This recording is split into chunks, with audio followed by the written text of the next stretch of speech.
오늘 저와 함께 나눌 말씀은 예수를 잡으려는 함정, 예수님을 잡으려는 함정, 이런 제목으로 오늘과 또 다음 주일 두 번에 걸쳐서 같은 제목으로 말씀을 나누도록 하겠습니다. 그 내용으로 보면은 매우 중요한 그런 내용이에요. 여러분의 믿음 생활에 직결되는 그런 문제니까 여러분들이 마음을 열어서 또 귀를 열어서 들어주시기를 부탁드립니다. 예수님은 그 유대 지도자들하고 자주 충돌을 하셨습니다. 그 충돌했던 이유는 예수님께서 말씀도 그렇고 행동도 그렇고 그 지도자들이 좋아하지 않은 그런 행동을 했기 때문에 그렇습니다. 이 유대 지도자들은 예수님께서 하나님을 모독한다, 그렇게 생각했습니다. 여러분 아실지 모르지만 유대 사람들은 그 문화가 그렇고 역사가 그렇고 그래서 하나님의 이름에 대해서 매우 그 경건한 생각을 갖고 있어요. 그래서 하나님의 이름을 함부로 부르질 않습니다.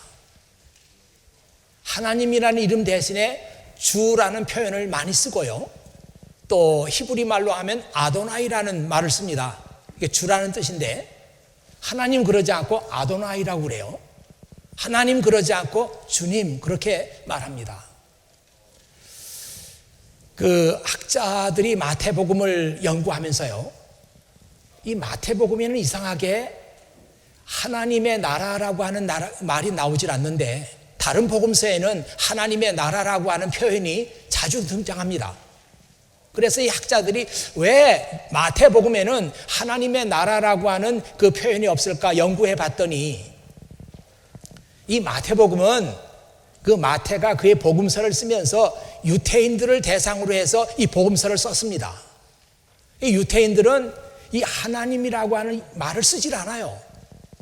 그러니까 이 마태복음에 보면 하나님의 나라라고 하는 얘기가 나오지 않고 천국이라고 하는, 천국이라는 말이 등장합니다. 그 정도로 유태 사람들은 하나님에 대해서 경건한 마음을 가지고 이름도 함부로 부르지 못하는데 예수님께서는 이 하나님의 이름을 함부로 부른다, 그리고 그것이 하나님의 이름을 모독한다, 그렇게 생각했습니다. 지도자들이 예수님께 묻죠. 당신이 하나님의 아들이십니까? 그렇게 물으니까 예수님께서 대답하기를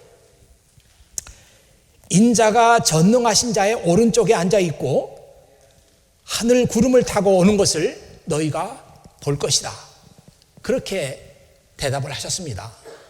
유대 지도자들은 이 말을 들으면서 이 사람이 자기하고 하나님하고 동등하게 하나님 우편에 앉아있는 사람으로 그렇게 자기를 말했다, 그래서 하나님을 모독했다고 그렇게 여겼습니다. 또 요한복음에 보면은 이 마태복음보다도 훨씬 더 예수님께서 자기 자신을 하나님과 같은 존재라고 그렇게 얘기하는 장면이 나오죠. 나와 아버지는 하나다, 그런 표현도 나오고요. 내 아버지께서 지금도 일하시니까 나도 일한다, 이런 표현도 요한복음에 등장합니다. 그래서 그런 말을 들으면서 사람들은 이 사람이 하나님의 이름을 모독하고 있다, 그렇게 봤던 것입니다. 그리고 직접적으로 보면은 왜 유대 지도자들이 예수님을 그렇게 싫어했는가? 이 사람이 성전을 모독하고 있다, 또 그렇게 봤습니다. 예수님께서 이 성전에 가셔가지고 너희가 이 성전을 강도들의 소굴로 만들고 있다, 이렇게 하면서 돈 바꾸는 사람들을 내쫓아버리고 그리고 비둘기 파는 사람들을 내쫓고 장사하는 사람들을 다 내쫓았던 그 사실이 낱낱이 지도자들에게 보고가 됐습니다. 그때부터 지도자들은 하나님을 모독하고 성전을 모독하는 이 사람을 어떻게 하면 죽일 수 있을지 그 방법을 연구하기 시작했어요. 오늘 말씀은 이런 그 배경을 알고 읽어야 그 말씀을 제대로 이해할 수가 있습니다. 유대 지도자들 중에 바리새파 사람 몇 명과 헤롯 당원 몇 명이 예수님을 찾아왔습니다. 이 바리새파 사람들은 철저한 율법주의자들이에요. 자기들은 철저하게 하나님의 말씀을 지킨다, 그런 자부심으로 똘똘 뭉친 사람들입니다. 이 바리새파 사람들은 율법을 그렇게 존중하고 지키다 보니까 로마 사람들을 싫어하는 거예요. 이 로마 사람들은 이교도들이다. 이 로마 사람들은 이방신을 섬기는 사람들인데 이 사람들이 우리나라를 침략했다, 이 사람들이 우리나라를 점령하고 있다, 이런 생각이 로마에 대해서 거부감을 심어줬어요.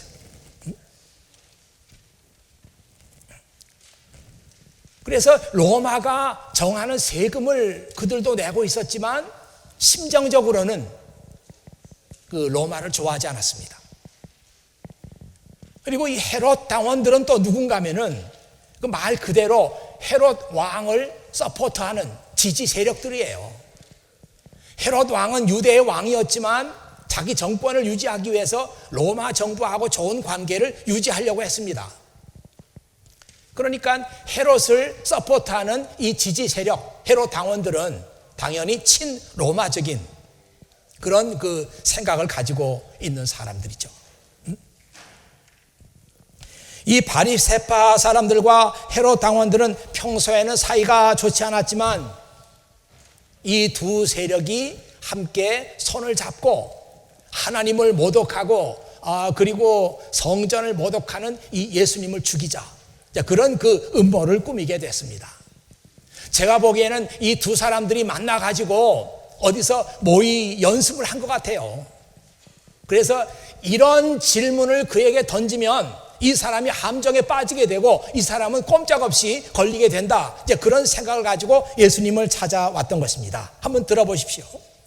선생님, 우리는 선생님께서 진실하신 분이시며 아무에게도 얽매이지 않으신다고 알고 있습니다. 선생님께서는 아무도 부당하게 대하지 않으시고 하나님의 길을 진리로 가르치시는 분입니다. 가이사에게 세금을 내는 것이 옳습니까? 내지 않는 것이 옳습니까? 세금을 내야 합니까? 내지 않아야 합니까? 그렇게 물었습니다. 예수님이 이 질문에 대해서 할 수 있는 대답은 두 가지뿐이에요. yes 하든지 no 하든지. 가이사에게 세금을 내라고 말하든지 내지 말라고 하든지 둘 중에 하나입니다. 여러분 생각해 보세요. 가이사에게 세금을 내시오, 이렇게 말한다면 그때는 바리새파 사람들이 발끈할 거예요.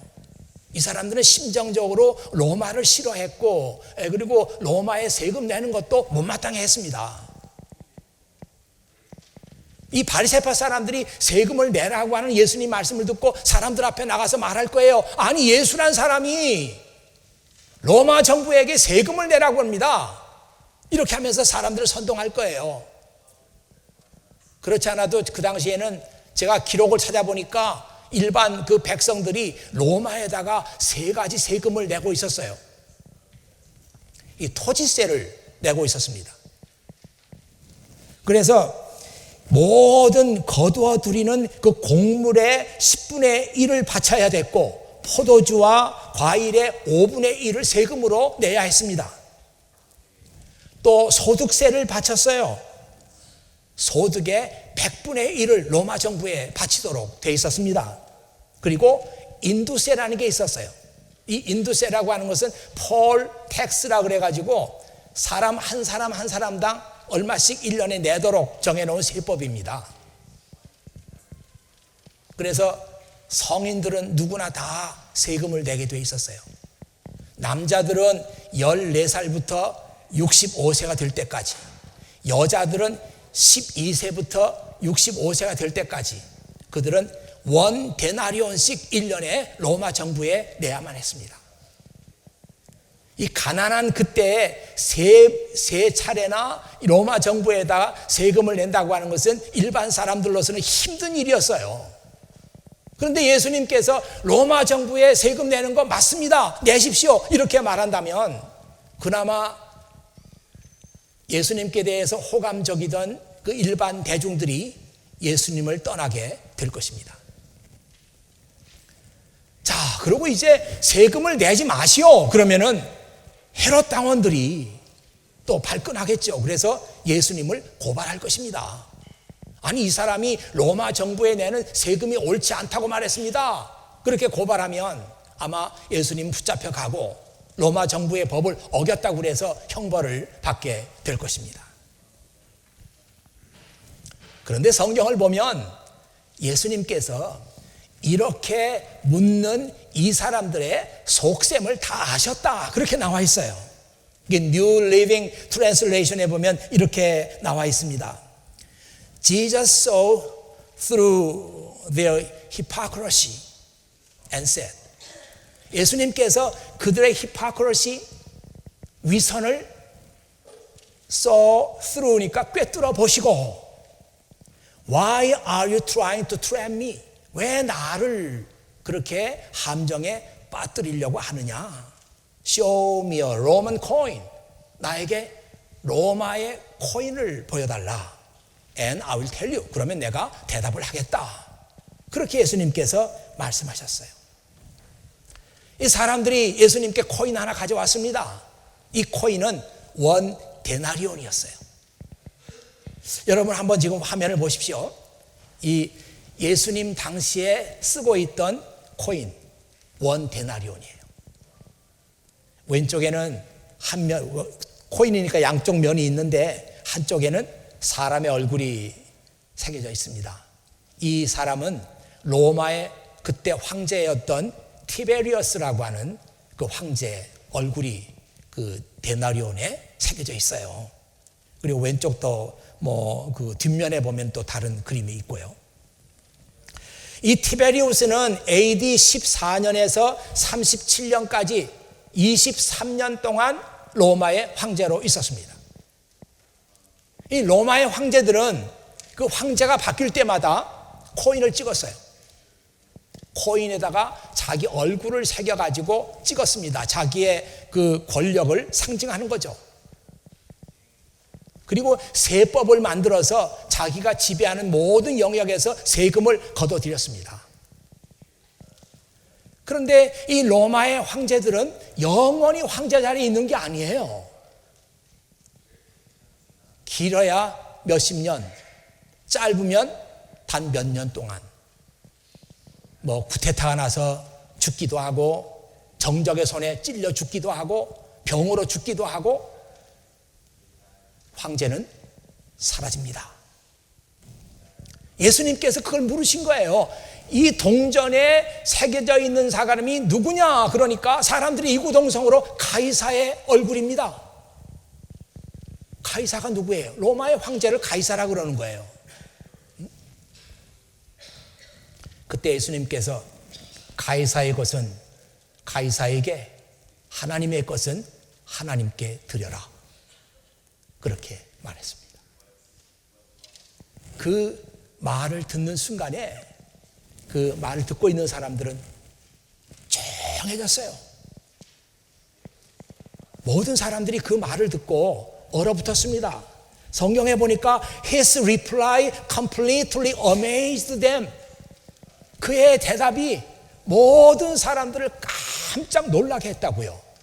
가이사의 것은 가이사에게, 하나님의 것은 하나님께 바쳐라, 이 말이죠. 그렇게 지금까지 의기양양하게 가이사에게 세금을 바쳐야 됩니까? 바치지 않아야 됩니까? 말해주세요, 이렇게 했던 사람들도 할 말을 잊어버렸어요.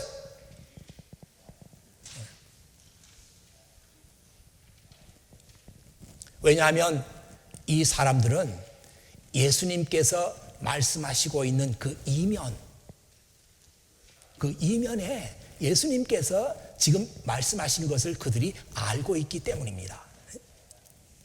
예수님의 손에 들려있는 동전에 새겨있는 황제의 얼굴이 그때처럼 초라하게 보인 적이 없어요. 자기의 권력을 자랑하기 위해서 동전에 얼굴을 새기고 세법을 정하고 강제로 세금을 거둡니다. 그런 황제의 권력이 오래가지 않고 병으로 죽거나 쿠데타로 황제의 자리에서 밀려나거나 하면은 다음 황제가 또 자리에 올라갑니다. 예수님께서 바로 그것을 얘기하신 것이죠. 이 동전에 가이사의 얼굴이 새겨져 있다.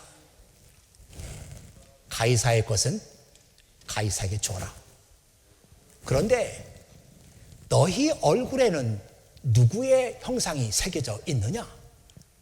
사실 예수님은 무언으로 듣는 사람들에게 그 얘기를 하고 있는 거예요. 이 동전에는 로마의 황제 가이사의 얼굴이 새겨져 있는데 이건 가이사의 것이다. 줘라. 그런데 너희의 얼굴에는 누구의 얼굴이 새겨져 있느냐? 예수님께서 그 질문을 무언으로 하신 거예요. 유대 사람들은 그 질문을 잘 압니다. 모든 사람들은 하나님의 형상을 가지고 태어났어요. 오늘 우리도 그 사실을 압니다. 저와 여러분의 얼굴에 하나님의 형상이 새겨져 있어요. 이 사실을 너희가 안다면 이 동전에 가이사의 얼굴이 있다고 해서 이 가이사의 것이라면 너희의 얼굴에 하나님의 형상이 새겨져 있는데 너희의 삶 전체가 하나님의 것이 아니냐? 하나님의 것은 하나님께 드려라. 바로 그 얘기를 들으면서 사람들이 일순간 얼어붙은 거예요. 아무도 예수님의 말씀에 대해서 토를 달지 못했습니다.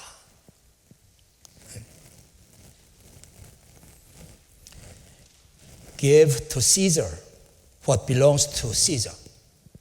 시저에게 속한 것은 시저에게 주고, and give to God what belongs to God.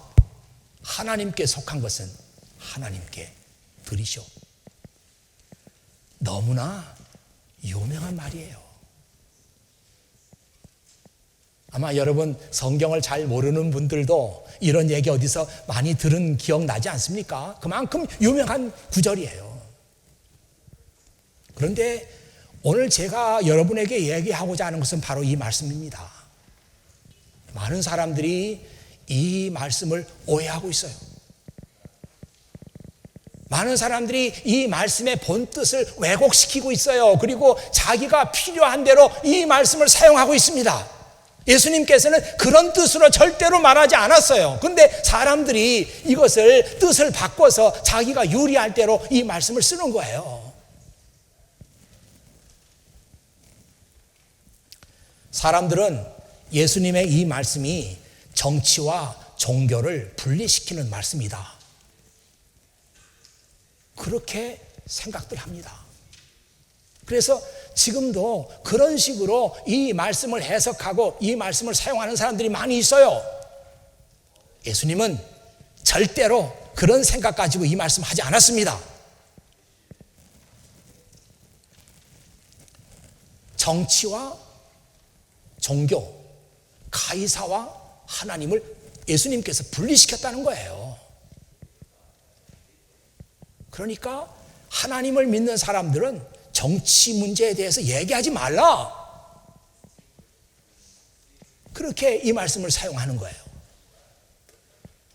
이 말씀을 조금 더 확대해서 생각하면은 왜 교회에서 세상 일에 간섭을 합니까? 이 얘기예요. 아니, 교회에서 모이면 성경 이야기나 하고 찬송 부르고 헤어지면 되지. 왜 교회에서 세상 얘기를 합니까? 이 얘기 아니에요.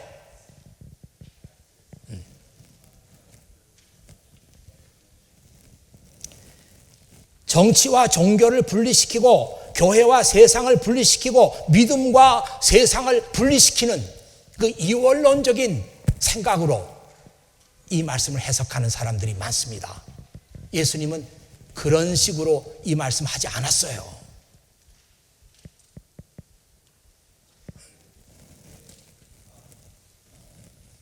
저는 왜 크리스찬들이, 왜 신자들이 이 말씀을 그런 식으로 해석을 하려고 할까?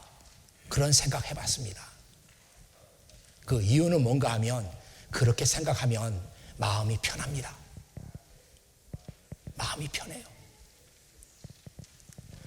아니 그 정치판에 들어가서 온갖 좋은 일 못된 일 다 하면서도 정치와 종교는 아무 상관이 없으니까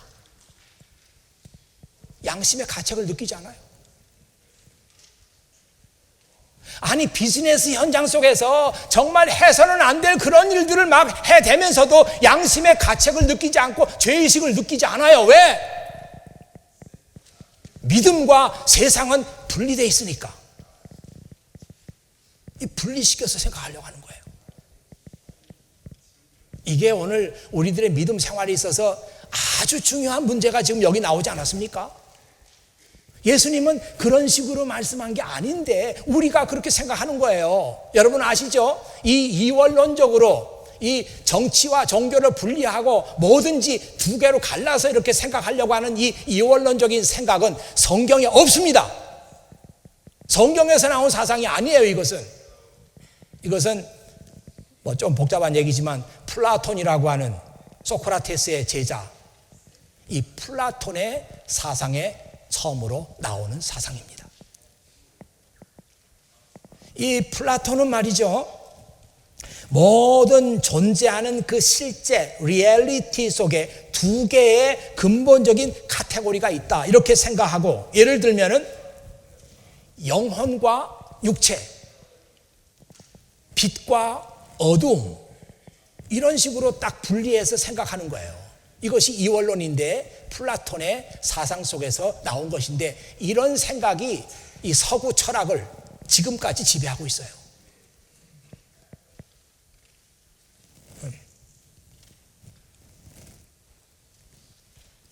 이건 정말 말도 안 되는 사상이거든요. 이 플라톤의 사상이 잘못됐다는 것이 아니라 이것을 교회에다가 적용하고 예수님의 말씀을 그런 식으로 해석하는 이것이 잘못됐다는 것입니다.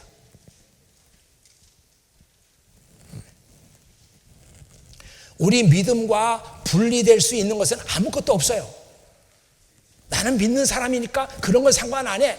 그런 거 없어요. 예수님께서는 제자들에게 너희는 이 세상의 빛이다 그랬어요. 아니 세상에 들어가서 뭔가 빛으로 살라는 얘기 아닙니까? 너희는 이 세상의 소금이다. 너희는 이 세상에 들어가서 소금처럼 살아야 돼. 그렇게 말씀한 거 아니에요. 그래 어떻게 세상 일이 우리와 상관이 없습니까? 예수님께서는 그런 얘기를 하신 적이 없어요.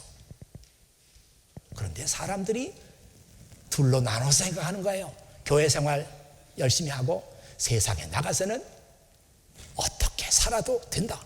왜? 둘이 관계없으니까, 믿음하고. 네.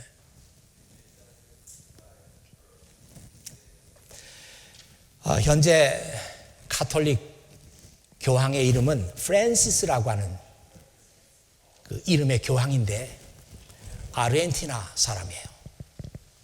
불행하게도 제가 가톨릭 교황의 얘기를 해서 죄송합니다만, 제가 보기에 이 프랜시스 교황은 가톨릭의 역사 2000년 가운데 몇 명 안 되는 가장 탁월한 교황 가운데 하나예요. 그의 말과 그의 행동 속에 미리 계산된 그런 게 없을지 있을지도 모르지만 그의 말과 행동에 진실성이 있어요. 그래서 이 사람의 말과 행동이 어디를 가든지 간에 화제가 되고 감동을 줍니다. 한 가지 예로 이 사람은 그 바티칸 그 궁전에 있으면서 자기 생일을 찾았는데, 보통 전에 있던 교황들은 그 유명한 사람들 다 초대해가지고 바티칸에서 생일 잔치를 했어요. 근데 이 사람은 생일 잔치를 하지 않고 유명한 사람도 부르지 않고 이 로마의 거리를 맴돌고 있는 홈리스들을 불러다가 식사를 같이 했습니다. 이게 뭐 어떤 좀 쇼처럼 보이기도 하지만 그 사람이 그런 사람이에요.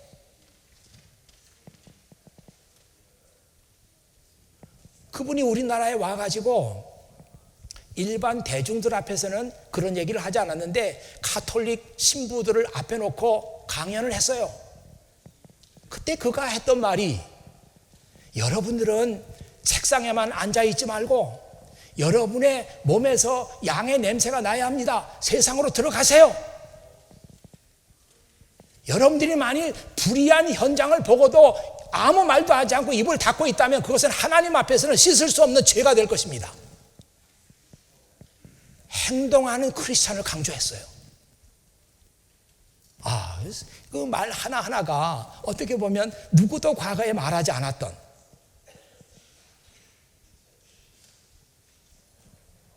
제가 그래서 기사를 좀 찾아보니까 그 프란시스 교황이 상당히 이렇게 대중의 인기를 끌고 있는데, 그 내부적으로는 그 교황을 아주 못마땅하게 생각하는 사람이 굉장히 많다고 그러네요. 내부적으로. 그 프란시스라는 사람이 교황이 돼가지고 전혀 교황같이 행동을 안 한다. 교황의 채통도 잃어버렸다. 그래가지고 반대하는 세력도 또 만만치 않대요. 그런 기사를 읽었습니다. 지금 절대로 여러분들이 오해하지 말고 이 설교를 들으셔야 돼요. 지금 한국은 역사 교과서 문제로 떠들썩합니다. 나라가 역사 교과서를 만들겠다는 거예요. 그전에는 이제 개인이 만들어서 통과를 하면은 그걸 학교에서 쓸 수 있게 이렇게 돼 있고 여러 가지 종류의 역사 교과서가 있었는데, 이제 그거 다 없애버리고 그 내용이 잘못됐다는 거예요. 그래서 국가가 책임 있는 사람들을 시켜가지고 역사 교과서를 새로 만들겠다는 겁니다. 그래서 모든 학생들이 그 한 가지 역사 교과서를 써서 국론의 분리를 막아야 된다나, 이런, 그게 시끌적 법적해요. 여러분도 아마 한국의 뉴스를 보거나 신문을 보거나 하면은 그런 그 기사를 보게 될 겁니다. 여러분 개인도 그런 일에 대해서 찬성도 할 수 있고 반대도 할 수 있어요. 찬성과 반대가 잘못된 것은 아닙니다. 그런데 제가 지금 얘기하려고 하는 것은, 어떤 목사님 한 분이 상당히 은퇴는 지금 은퇴했지만 그래도 상당히 영향력이 있는 분이에요. 그분이 나이에 어울리지 않게 페이스북을 잘 하는데, 속된 말로 페북질을 하는 거예요. 페북질을 하는데, 거기다가 나는 이 국정화 문제에 대해서 반대합니다. 그걸 올렸어요. 그래서 결과가 어떻게 됐겠어요? 수많은 사람들이 들어와가지고 댓글을 다는 거예요. 댓글을 다는데 몇몇 사람들은 목사님 용기가 대단하십니다, 뭐 그런 사람도 있긴 있는데, 대부분의 많은 그 사람들이 다 크리스찬들이에요. 목사가 하는 페이스북에 들어왔으니까 뭐 신자겠지 뭐. 들어와가지고 이구동성으로 하는 말이, 저는 목사님에게 실망했습니다. 목사님이 성경만 가르치면 되지 왜 정치 문제에 관여하십니까? 이런 글들이 그냥 홍수를 이루는 거예요. 그런 사람들의 머릿속에는 다 무슨 생각이 있는가 하면, 가이사의 것은 가이사에게, 하나님의 것은 하나님에게, 목사님은 하나님께 헌신한 사람이니까 성경 얘기나 하세요. 실망했습니다, 뭐 이런 얘기들. 혹시 여러분들 가운데도 그런 식으로 우리 신자들은 성경이나 보고, 우리 신자들은 기도나 하고, 세상 일이 어찌됐든 간에 우리 상관할 바 아니야, 이런 생각하는 분 계십니까? 예수님은 한 번도 그런 식으로 살라고 얘기한 적이 없어요.